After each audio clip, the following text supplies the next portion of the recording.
नमस्कार, आप देख रहे हैं खबर दोपहर। मैं हूं आपके साथ विभा उपाध्याय और बुलेटिन की शुरुआत इस वक्त बड़ी खबर के साथ। खबर दरभंगा से, जहां पर लव जिहाद का मामला सामने आया है। कोलकाता से 2 हिंदू लड़कियां बरामद की गई हैं। 15 दिसंबर को दरभंगा से ये लड़कियां फरार हुई थी। 2 मुस्लिम लड़के दोनों को लेकर दरभंगा से फरार हुए। आपस में चचेरी बहनें बताई जा रही हैं ये दोनों लड़कियां। घर से भागकर दोनों लड़कियों ने अपना धर्म बदल लिया है। दोनों ने घर से भागकर शादी रचाई। लड़कियों की मां ने धर्म परिवर्तन की पुष्टि भी कर दी है। कोलकाता से दोनों हिंदू लड़कियों को बरामद किया गया है। 15 दिसंबर को दरभंगा से ये दोनों लड़कियां जो हैं वो आपस में चचेरी बहनें हैं जो फरार हुई थी। 2 मुस्लिम लड़के दोनों को लेकर यहां से फरार हुए थे। बाद में इन्होंने शादी रचाई, अपना धर्म परिवर्तन करा लिया।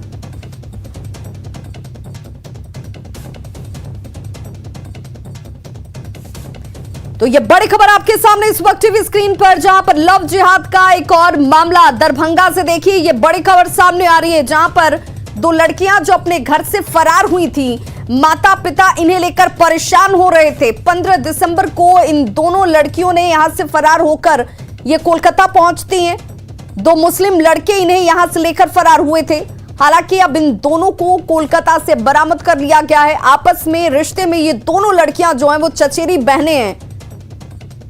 लड़कियों की मां ने लड़कियों के धर्म बदलने की पुष्टि भी कर दी है। और सहयोगी विपिन हमारे साथ इस वक्त ज्यादा जानकारी के साथ ऑनलाइन पर जुड़ गए हैं। विपिन, लव जिहाद का ये एक और मामला, फिलहाल इस वक्त क्या कार्रवाई की जा रही है? जी विभा, पहले ये बता दूं कि जो मामला दर्ज किया गया था सिंहवाड़ा थाना में, उस समय ये अपहरण का चूंकि मामला परिवार वालों ने दर्ज कराया था, लेकिन पुलिस के जांच में ये धीरे धीरे बात सामने आने लगी थी कि जो मुस्लिम युवक के द्वारा लगातार जो है प्रेम प्रसंग प्यार के जाल में इसे फंसाया गया। लगातार बातें होती थी दोनों के मोबाइल पर। इसके बाद पुलिस उस ट्रैक पर पहुंची और धीरे धीरे इसको दोनों लड़कियों को कलकत्ता से बरामद किया गया है। अभी बरामद करके महिला थाना लाया गया। महिला थाना में जब माँ उससे अपनी बेटियों से मिली है तो ये सामने बातें माँ आके बोली है न्यूज 18 को कि धर्म परिवर्तन करा लिया गया है और शादी भी कर लिया गया है। हम लोग इसको फिर से अपने हिंदू धर्म में लाना चाहते हैं, जिसको लेके अभी पूरा परिवार यहाँ जमा है। क्या लड़कियों की सहमति से ये सब कुछ हुआ? क्या लड़कियां इन लड़कों के साथ खुद भागती हैं? धर्म का परिवर्तन स्वेच्छा से कराया जाता है या इनके साथ कोई जोर जबरदस्ती की गई? जोर जबरदस्ती की बात सामने नहीं आ रही है। जो बातें सामने आ रही है उसमें लड़का और जो प्रेम, ये दोनों आपस में प्रेम प्रसंग में ये मामला सामने आया है। पहले युवक ने इसे महीनों जो है इसके साथ मोबाइल पे बातें की हैं, इसको प्रेम जाल में फंसाया है। उसके बाद इसको लेके यहाँ से कलकत्ता भाग गए हैं। चूंकि जो उसकी माँ है वो कह रही है कि लड़की बहुत डरी हुई है, वो हम लोग के साथ आना चाह रही है, लेकिन इसको डराया गया है, इसके साथ जबरन किया गया है, इसका धर्म परिवर्तन कराया गया है, जिससे ये काफी डरी हुई है। अभी हम लोग के साथ नहीं आना चाह रही है। अभी वो जो प्रेमी है उसके साथ रहना चाह रही है। जी, क्या उन दोनों लड़कों को भी हिरासत में लिया गया है विपिन?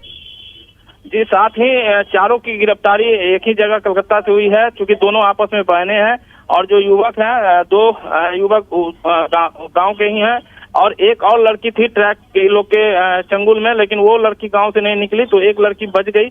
लेकिन 2 लड़कियों को ये प्रेम जाल में फंसाकर इन लोगों ने कलकत्ता ले गया और वहां जाके जो है, जो माँ बता रही है कि वहां जाके दोनों ने शादी भी रचा ली है और धर्म परिवर्तन करवा दिया गया है। क्या परिवार वालों की तरफ से जब ये मामला दर्ज कराया गया था तो इस तरह की किसी तरह की कोई आशंका जाहिर की गई थी?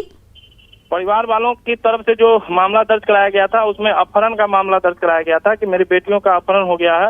वो चूंकि ये लोग घर से निकली थी सिलाई कढ़ाई का काम सीखने के लिए और उस बीच जो है ये गायब हो जाती है, तो परिजन पहले अपहरण का मामला दर्ज कराया था। लेकिन जब पुलिस की छानबीन लगातार आगे बढ़ती गई तो मोबाइल के जो ट्रैक निकले उसके अनुसार दोनों इस लड़के से लगातार टच में थी और लड़का जो आपस में दोनों को काफी बातचीत था, तो इसको लेके पुलिस ने छानबीन करते हुए कलकत्ता तक पहुंची और वहां से दोनों चारों को गिरफ्तार करके यहाँ लाई है। जी, क्या इन चारों के बयान अब दर्ज हो पाए हैं विपिन? क्या कह रहे हैं लड़का या फिर ये लड़की कि स्वेच्छा से सब कुछ किया गया, प्रेम प्रसंग जब था तो घर वालों को इसकी जानकारी थी, धर्म परिवर्तन क्या सोच समझकर जानबूझकर किया गया है या फिर धोखे में रखकर धर्म का परिवर्तन कराया गया? अभी चूंकि दोनों को आज कल देर रात गिरफ्तार करके लाया गया था, अभी 144 के लिए दरभंगा कोर्ट लाया गया है। वहीं पे अंदर अभी कार्रवाई चल रही है 144 की। तो बहुत बातें अभी सामने निकल के नहीं आ रही हैं, लेकिन जो उसकी माँ आके सामने बताई है कैमरा पर, उसने कहा है कि हमारी बेटी को जबरन डरा धमका कर यहाँ से फुसला बहला कर ले जाया गया और उसका धर्म परिवर्तन कराया गया। चलिए, आप इस खबर पर नजर बनाए रखिए विपिन। तमाम जानकारी के लिए बहुत बहुत शुक्रिया। सरकार दावा करती है कि वो न तो किसी को फंसाती है और ना ही किसी को बचाती है, लेकिन पुलिस ऐसा दावा नहीं कर सकती है। आज हम आपको ऐसी बातचीत सुनाने जा रहे हैं जिससे यह साफ हो जाएगा कि पुलिस बचाती भी है और फंसाती भी है। खबर रोहतास जिला के डिहरी अनुमंडल क्षेत्र के नौहट्टा थाने से है। रोहतास पुलिस शराबबंदी के मामले में निर्दोषों को फंसाती नजर आ रही है और दोषी को छोड़ती हुई भी नजर आती है। नौहट्टा थाना के बोलिया गांव के रवि चौधरी की पत्नी कुसुम देवी को नौहट्टा थाने के एएसआई दिनेश प्रसाद और चौकीदार सत्येंद्र पासवान ने फोन कर शराब के एक मामले में छोड़ने के लिए आरोपी से 25,000 रुपए की मांग की और रुपए नहीं देने पर मामला दर्ज करने की धमकी तक दी जाती है। सुनिए पीड़ित और थानाध्यक्ष के बीच क्या कुछ बातचीत हुआ उस दौरान। वो बस स्टेशन गए चूड़ा कुटवाने। हाँ खर्चा कर देंगे। हाँ खर्चा कर देंगे। कौची खातिर? मेरा कहता ना। हाँ यही अगर 20,000 रुपया देगी तो मैनेज करेंगे हम, तो आएंगे चाहिए चलिए। अच्छा हाँ देख लगेगा, अगर तुरंत किसी के लिए तो ले लो, आना तो तरफ केस करिए बड़ा वो। तो माल हमारे घर में पकड़ाइल बा सर, बतलाई। अब देखो तो कानून पढ़ू तो बात दिक्कत होगी। सुना ना। हेलो हाँ बोली। घर पे नीचे पकड़ाई ठीक बा। हाँ घर से नीचे पकड़ाई बात तो सही बा। देख ला अपन ज्यादा ही नहीं है, दबाव नहीं है। ठीक बा ठीक बा। हाँ हो जाएगा। ठीक बा देखा थी हम। सुना ना। हेलो हेलो हाँ बोलिए। हेलो हाँ बोलिए। कह रहे हैं तो 50 कह रहे हैं। के कह रहे हैं? कॉलिंग मत करिए, समझना तो फिर हमारा ना ठीक बा, हमारे कहे नहीं के चलत मने कैसे कौची कहत मन जा कहाँ कुछ नहीं आओ रवि के भेजेंगे। कहाँ? आओ आज अभी। तो पीड़ित महिला ने ऑडियो के साथ एसपी से शिकायत की, जिसके बाद आरोपी पुलिस वाले पर कार्रवाई की गई है। घर पे थे, चूड़ा कुटवाने गए थे और मेरे हस्बैंड को पड़ा स्टेशन में दारू पकड़ाया। हमारे हस्बैंड पे दारू पकड़ के बोले कि तुम्हारे हस्बैंड का दारू है, तुम्हारे हस्बैंड पे एफआईआर करेंगे, वो जेल जाएगा। उसको कौन बोल रहे हैं? बड़ा बाबू बोल रहे हैं, उसको भागने से काम नहीं चलेगा। हम तीनों छोटे छोटे बच्चे लेकर के घर में रह रहे हैं, हमारा खेती गृहस्थी हमारा कौन देखने वाला है।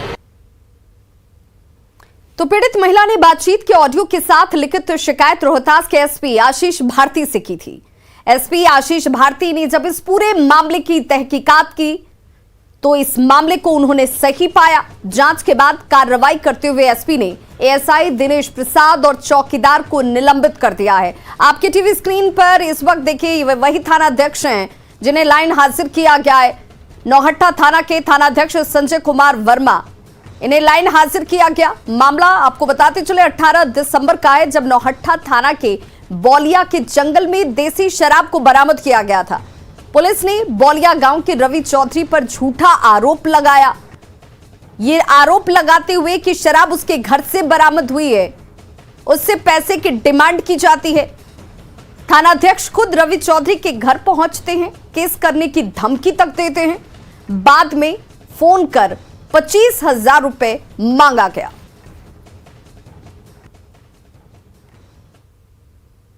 ऑक्सीजन उत्पादन के मामले में जमुई अब आत्मनिर्भर हो गया है। सदर अस्पताल परिसर में लगाए गए 2 ऑक्सीजन प्लांट से उत्पादन शुरू हो चुका है। पाइपलाइन के माध्यम से अस्पताल के बेड तक ऑक्सीजन पहुंचाया जा रहा है। केंद्र सरकार के निर्देश के बाद ऑक्सीजन उत्पादन का मॉक ड्रिल जमुई सदर अस्पताल में किया गया। देखिए संवाददाता केसी कुंदन की ये रिपोर्ट। कोरोना के नए वेरिएंट ओमिक्रॉन और तीसरे लहर के आशंका को लेकर जमुई सदर अस्पताल में जो 2 ऑक्सीजन प्लांट लगाए गए हैं, एक 500 लीटर प्रति मिनट और साथ ही 950 लीटर प्रति मिनट, दोनों ऑक्सीजन प्लांट शुरू हो गया है काम करना। और जैसा कि मॉक ड्रिल हो रहा है, केंद्र सरकार के निर्देश पर आज मॉक ड्रिल किया गया है और जो फरमान जारी हुआ है कि मॉक ड्रिल कर ये देखना है कि जो यहाँ पर ऑक्सीजन उत्पादन हो रहा है वो अस्पताल के बेड तक जा रहा है कि नहीं। आप देख सकते हैं कि ऑक्सीजन का जनरेशन जमुई सदर अस्पताल में शुरू हो गया है और यही टैंक है जो पीएम केयर फंड्स के द्वारा ऑक्सीजन प्लांट लगा हुआ था। पीछे अधिकारी हैं जो इसका मॉनिटरिंग कर रहे हैं कि जो ऑक्सीजन यहाँ पर उत्पादन हो रहा है उसका क्या स्थिति है, साथ ही उसकी प्योरिटी की क्या स्थिति है, शुद्धता की क्या स्थिति है। यहाँ पर अधिकारी हैं जो मॉक ड्रिल हो रहा है जो केंद्र सरकार के फरमान पर, उसको लेकर अधिकारी भी मॉनिटरिंग कर रहे हैं। अधिकारी है यहाँ पर। हम जानना चाहेंगे कि ऑक्सीजन प्लांट शुरू हुआ, अभी क्या स्थिति है, मॉक ड्रिल किया जा रहा है। दोनों प्लांट सक्सेसफुली काम कर रहा है। अभी मॉक ड्रिल हो रहा है, सबका दोनों का एबव देन 90% कंसंट्रेशन है। हमारे पास 2 प्लांट है, प्रचुर मात्रा में ऑक्सीजन सप्लाई होगा, इसमें कोई कमी नहीं है। कहने का मतलब है कि अभी तक जमुई जिला ऑक्सीजन को लेकर आत्मनिर्भर नहीं था और लेकिन जो पीएम केयर्स फंड्स के द्वारा जो 2 ऑक्सीजन प्लांट लगाए गए हैं उसका आज से उत्पादन शुरू हो गया है और मॉक ड्रिल किया जा रहा है। जैसा कि केंद्र सरकार का निर्देश है, जैसा स्वास्थ्य विभाग का अधिकारी का कहना है कि ऑक्सीजन की प्योरिटी 90% से अबव है। कहने का मतलब कि जमुई ज़िले में ऑक्सीजन की कमी नहीं होगी। अगर तीसरा लहर आता है तो उसे लड़ने के लिए यहाँ पर समुचित व्यवस्था ऑक्सीजन को लेकर कर ली गई है। केसी कुंदन, न्यूज़ 18 जमुई। और अब बात दरभंगा के ललित नारायण मिथिला विश्वविद्यालय की। जी हां, जहां 85,000 छात्रों का भविष्य अधर में लटक गया है। दरअसल 2 डाटा सेंटरों के बीच आपसी खींचतान में पार्ट 3 के रिजल्ट पर ग्रहण लग गया है। अब सबकी निगाहें अदालत के फैसले पर जाकर टिक गई हैं। देखिए हमारी ये खास रिपोर्ट। अधर में लटका हजारों छात्रों का भविष्य, डाटा सेंटर में खींचतान, रिजल्ट में देरी, रिजल्ट के लिए छात्रों में आक्रोश, अदालत के फैसले पर टिकी निगाहें। हाथों में कॉपी कलम की जगह बैनर पोस्टर लिए ये छात्र दरभंगा के ललित नारायण मिथिला विश्वविद्यालय के छात्र छात्राएं हैं। कायदे से इन छात्रों को अपनी अपनी कक्षाओं में पठन पाठन करते हुए दिखाई देना चाहिए था, लेकिन विश्वविद्यालय की लचर व्यवस्था ने इन्हें अपनी ही डिग्री के लिए नेतागिरी करने पर मजबूर कर दिया है। प्रदर्शन करने वाले छात्र मेहनत कर तृतीय पार्ट फाइनल ईयर का परीक्षा दिया, लेकिन विश्वविद्यालय रिजल्ट नहीं दे रहा है। ऐसे में यहाँ लगभग 85,000 से ज्यादा छात्रों का भविष्य अधर में लटक गया है। यही कारण है कि छात्र अब आंदोलित हो उठे हैं और विश्वविद्यालय में लगातार प्रदर्शन कर रहे हैं। वो अपना काम तो मिथिला यूनिवर्सिटी कर लिए, मेरा फीस ले लिए, उसके बाद मेरा रिजल्ट नहीं आ रहा है। उसके कारण हम कॉलेज में जाते हैं, कॉलेज में गए तो वहाँ बोला जाता है टेक्निकल इशू के कारण है, जबकि यहाँ 3 बार हम चक्कर लगा चुके हैं। उसके बाद यहाँ आते हैं तो वो स्टाफ कहते हैं उधर जाओ, वो कहते हैं उधर जाओ। दरअसल ये स्थिति विश्वविद्यालय में 2 डाटा सेंटर से अलग अलग एग्रीमेंट किए जाने के कारण हुआ है। दरअसल 2016 में विश्वविद्यालय छात्रों की सुविधा के लिए एक निजी कंपनी के साथ अनुबंध किया था। इसी बीच विश्वविद्यालय ने यह अनुबंध अब पहले से काम कर रहे कंपनी को छोड़ दूसरी कंपनी से करा लिया। ऐसे में पहली कंपनी विश्वविद्यालय के इस फैसले के खिलाफ न सिर्फ पूरे मामले को अदालत में लेकर चला गया, बल्कि छात्रों के सभी प्रकार के डाटा को भी विश्वविद्यालय को देने से इनकार कर दिया। 85,000 ग्रेजुएट छात्र आज अपने रिजल्ट के प्रतीक्षा में लगातार विश्वविद्यालय के दौरा कर रहे हैं और कहीं किसी का डीयू में एंट्रांस निकल गया है, किसी का बीएचयू में निकल गया है, किसी का जेएनयू में निकल गया है, लेकिन मिथिला विश्वविद्यालय डिग्री 3 का रिजल्ट नहीं दे रही है। इस वजह से 85,000 छात्रों का भविष्य आज अंधकार में है। रिजल्ट के लिए छात्रों में जहां आक्रोश है, तो वहीं उनके गार्जियन भी बच्चों के रिजल्ट के लिए इधर उधर न सिर्फ भटक रहे हैं, बल्कि अपना गुस्सा विश्वविद्यालय प्रशासन के खिलाफ निकाल रहे हैं। आप लोगों को बेसिकली समस्या क्या हो रही है? बेसिकली समस्या ये है कि 80-85 हज़ार जो लाख के अंदर में हमारे जो छात्र छात्राएं हैं हम लोग उसमें आते हैं और उसमें देखिए कि रिजल्ट प्रकाशित नहीं होने के कारण बहुत सारा मतलब सेशन हम लोग का एडमिशन है वो सब नहीं हो पा रहा है और बर्बाद हो रहा है। बताया गया था कि रिजल्ट हम प्रकाशित कर देंगे, वो है ना एजेंसी, वो एजेंसी में थोड़ा धोखाधड़ी हुआ था, इसी कारण हम लोग को बताया गया रिजल्ट में डिले हो सकता है, इसी के लिए कभी तक रिजल्ट निकला नहीं। क्योंकि भविष्य के साथ खिलवाड़ किया जा रहा है। आप लोग खेल रहे हैं कि ठीक है जहाँ मन है वहाँ पढ़ो, जैसे मन हो तो वैसे पढ़ो, कभी कोविड का बहाना लगाते, कभी कुछ का बहाना लगाते। अभी किस चीज़ का बहाना चल रहा है कि रिजल्ट नहीं मिल रहा है? रिजल्ट में तो कोई बहाना नहीं होना चाहिए। रिजल्ट देने के सवाल पर कुलपति सुरेंद्र प्रताप सिंह ने हाथ खड़े कर दिए हैं और अदालत के फैसले का इंतजार कर रहे हैं। ये पहला केस है मेरी पूरी सेवा काल में नौकरी में कि यूनिवर्सिटी का वेंडर यूनिवर्सिटी को ब्लैकमेल करे। ये वो केस है जिसमें यूनिवर्सिटी का एक NCCF करके वेंडर था जो बच्चों के इम्तहान को लेकर के रिजल्ट निकालता था, वो वेंडर यूनिवर्सिटी को ब्लैकमेल कर रहा है। वो 16 में यहाँ आया, 19 में उसका प्रोग्राम ख़त्म हो गया, टेंडर ख़त्म हो गया। 19 में उसे अगले आदेश तक एक आदेश यहाँ से दिया गया, वो काम करेगा।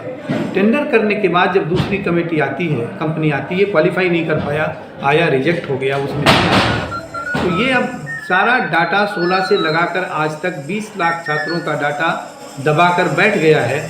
अब सवाल यह उठता है कि पार्ट 3 के सभी डाटा पुरानी कंपनी के पास है, तो फिर रिजल्ट का प्रकाशन कैसे हो? इसलिए अब सभी की निगाहें अदालत के फैसले पर टिकी हुई है। दरभंगा से न्यूज़ 18 के लिए विपिन कुमार दास की रिपोर्ट। गढ़वा का अति नक्सल प्रभावित क्षेत्र बूढ़ा पहाड़ अब भाकपा माओवादियों के चंगुल से मुक्त होगा। केंद्रीय गृह मंत्रालय के सुरक्षा सलाहकार के विजय कुमार ने इसे लेकर एक हाई लेवल बैठक की।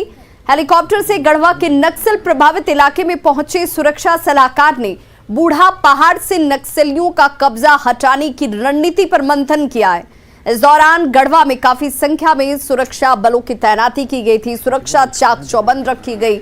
मीटिंग के बाद एसपी ने यह दावा किया कि बूढ़ा पहाड़ जल्द ही नक्सलियों के चुंगल से मुक्त होगा। हम लोग जो कहते हैं वो तो चल ही रहा है और जो रणनीति है उसका मैं बहुत ज़्यादा डिटेल नहीं दे सकता हूँ, बट आने वाले दिनों में इसके प्रभावी जो है वो परिणाम देखेंगे, ऐसा पूर्ण आशा है। बूढ़ा पहाड़ खाली होगा? बिल्कुल, हम लोग के द्वारा जो मेहनत किया जा रहा है, चाहे हमारे सिक्योरिटी जो फोर्सेज है सीमावर्ती इलाके में रह के काम कर रही है, उसका पर्पस ही यही है और हम लोग बिल्कुल बूढ़ा पहाड़ को खाली करवाएंगे। रामगढ़ में चरण पहाड़ी का धार्मिक और पर्यटन के दृष्टिकोण से बेहद खास महत्व है। मांडू प्रखंड के कुजू बंदराचुआ में चरण पहाड़ी स्थित है। मान्यता ये है कि चैतन्य महाप्रभु अपने 2 शिष्यों के साथ जगन्नाथपुर धाम से वृंदावन जाने के क्रम में 536 साल पहले यहां रात्रि विश्राम के लिए रुके थे। उन्होंने पास में ही बहने वाली चौथा नदी में स्नान कर हरिनाम संकीर्तन शुरू किया, तो आसपास रहने वाले खूंखार जंगली जानवर और पक्षी भी नृत्य करने लगे थे। आज भी चरण पहाड़ी पर चैतन्य महाप्रभु के साथ ही पशु पक्षियों के पैरों के चिन्ह अंकित हैं। मनोरम स्थान होने की वजह से लोग यहां पिकनिक बनाने के लिए पहुंचते हैं। यहां सबसे अधिक भीड़ मकर संक्रांति के दौरान मनाए जाने वाले टूसू मेले के दिन होती है। यहाँ पे श्री कृष्ण भगवान का चरण पत्थरों पर खुदा हुआ है, तो मैं भी आया देखने के लिए और देख करके मैं यहाँ पिकनिक मनाने के लिए बेसिकली आया हूँ और झरने में वहाँ स्नान किया। और ये स्थान जो है चैतन्य महाप्रभु का पदचिन्ह का स्थान है। इस स्थान पे लोग दर्शन प्रदर्शन करने आते हैं और जितना जुड़े हुए हैं उनसे देश विदेश में सभी लोग आते हैं। यहाँ का बहुत महत्व है कि महाप्रभु प्रेमदाता थे और यहाँ आते ही लोगों के हृदय में प्रेम विकसित होता है, आपसी वैर भाव मिटता है। तो खबरों का सिलसिला लगातार जारी है। आप देखते रहिए न्यूज़ 18 बिहार झारखंड।